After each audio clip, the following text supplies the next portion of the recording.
Hey, good morning. So we talked already about the shield of faith, right? And how it interlocks, and we need to stand firm when we're on this battlefield with other warriors. The Christian life is something that you cannot do on your own. God created the church as a community of people. So that's why we need to go to church, is to exercise our spiritual gifts and encourage one another. And so it's, like I said last time, above all, taking the shield of faith, wherewithing you shall be able to quench the fiery darts of the wicked one. He's always throwing these fiery darts at you to get you angry, to fight with your spouse, be angry at your children, and at work. He's always trying to antagonize you to do evil. And that's why we need to take up our shield of faith. And then it says, and take the helmet. No, where am I at here?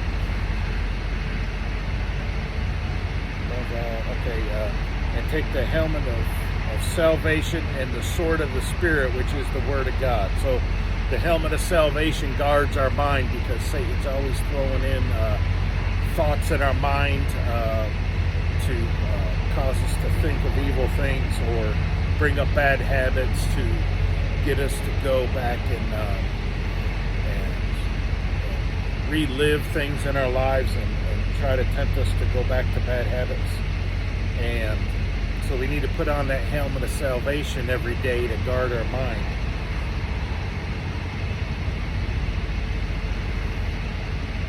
And the sword of the Spirit, that's what Jesus used in the wilderness. When Satan said, "Turn this, if you are the Messiah, turn these stones into bread," and Jesus pulled out one of his little daggers and threw it at the devil and said, "Man can't live by bread alone, but by every word that proceeds out of the mouth of God." So, it says in John 1, in the beginning was the Word, the Logos. Well, this isn't the same word for word here. This is talking about these little verses that you can have prepared for battle when you're tempted, just like Jesus did.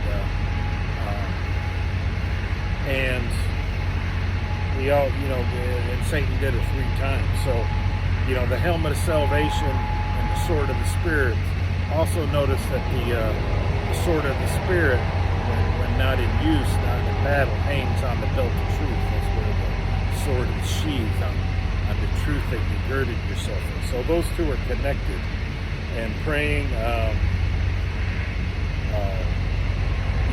says for the sword of the Spirit, which is the Word of God. Praying always with all prayer and supplication in the Spirit, and watching thereunto all the perseverance and supplication of all saints. So, like I said, the shield locks us together. We're to pray by putting this armor on, and the shield locks us together as a community to help one another. So God bless you guys, and we got to put this armor on every day.